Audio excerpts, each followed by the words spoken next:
If this committee is to function well, as the minister would like to think, then we have to get to the stage where it carries out the execution of parliamentary business, the management of parliamentary business, which is contemplated in the resolution that established.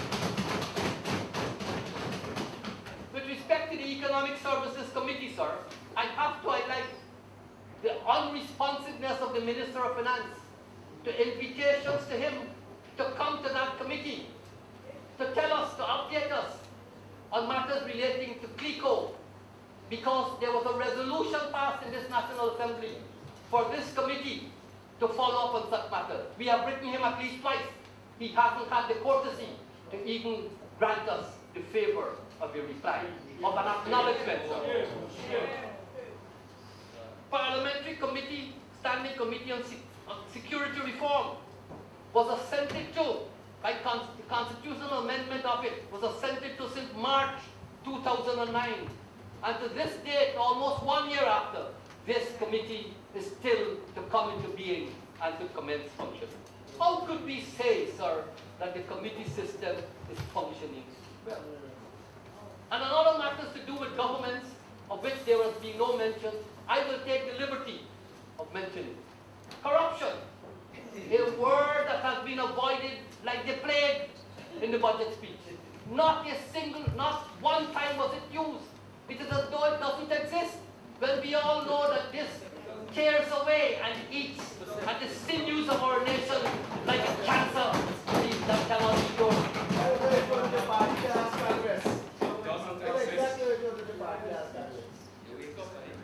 Sir, the government has miserably failed to bring into being the Public Procurement Commission. This is a vital commission intended to oversee the procurement process, of which there are many complaints. But the government has for more than 5 years failed to give its names for the membership of this committee so that we can get together and constitute it.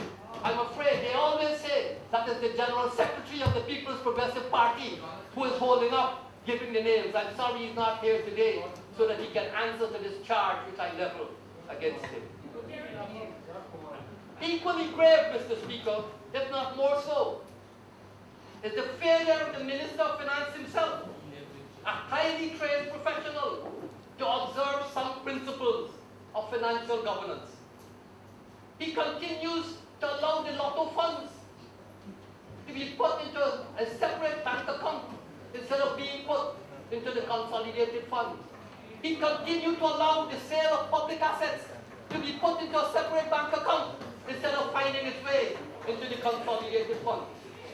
And now under the LCDS, he's talking about putting money through GRIF, Guyana Red Investment Fund, but nowhere in the scheme of things is there a contemplation for bringing this money into the consolidated fund, which is where it belongs, to be supervised by this Parliament on behalf of the people of Guyana.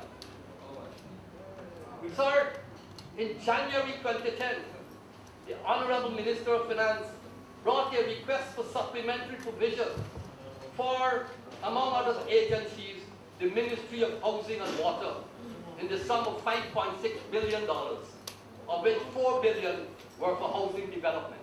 I cannot avoid commenting on this because to me, it represents a brazen act of illegality which should not go without being mentioned and pursued. Section 24, sir, of the Fiscal Management and Accountability Act requires that any variation of an appropriation, except for environment, has to be authorized by a supplementary appropriation act prior to, not the words, prior to the incurring of any expenditure thereunder. Yet, sir, the Supplementary Appropriation Act authorizing those sums was assented to on January the 14th, 2010. However, when the estimates for 2010 are examined, the sum of $5.6 billion, sir, is shown as having been included in the latest estimates of capital expenditure for 2009. So we were merely going through the formalities when in January 2010, we were making believe here that we were appropriating $5.6 billion to the Ministry of Housing and Water. Mr. Speaker, it is clear that the Honourable Minister of Housing and Water, with prodding from and the acquiescence of the Minister of Finance, missed the mark of truth in this Honourable House, when in response to my question as to how much of the $4 billion had already been released, he said, and I quote, "The resources sought here is resources we are seeking to have in the ministry." End of quote. We are seeking to have. That is what he told us at the time of the supplementary estimates being brought. Mr. Speaker, we subsequently learned that the $4 billion were paid to Gaisuko in 2009 towards the purchase of land for housing. The young, ebullient Minister of Water and Housing then had the gall to say this, and I quote, "We stand committed to transparency and accountability." Let us have a hearty laugh. Let us have a hearty laugh in delivering services to our people. And then he goes on, "We will also stand strong against any force that seeks to walk out on a vote that sought to bring this benefit to our people." End of quote. What utter rubbish, sir. And please, I want it to be noted, I am not saying the minister is rubbish. I'm saying what he said, sir. Again, the ebullient minister seeks to wander away from the truth. Sir, we never had any objection to money being voted for the provision of housing. We walked out because of the misinformation being given to the House and the absolute failure of the minister to answer specific questions posed to him. So let's set the records straight on that issue. Mr. Speaker, through you, sir, I am making a public call on the Auditor General of this country for an audit of all the transactions executed under the Supplementary Appropriation Act 2010, Act number 2 of 2010. I am specifically requesting a detailed audit of the transaction involving $4 billion to the Ministry of Housing and Water. This Honourable House needs to know when the request for supplementary provision was made, when it was approved, whether and when the money was paid to the Ministry of Housing and Water, what laws, if any, in the process were violated, and what redress there might be under the law. This report I submit, Mr. Speaker, should be submitted to the National Assembly through you, sir, at the earliest possible date. Your time is up. Mr. Speaker, I wish to close with these sentiments. In monetary terms, this is indeed the largest budget ever, as indeed was each preceding budget for some time now. But the measure of its worth to the Guyanese people, sir, is the impact it makes on their lives.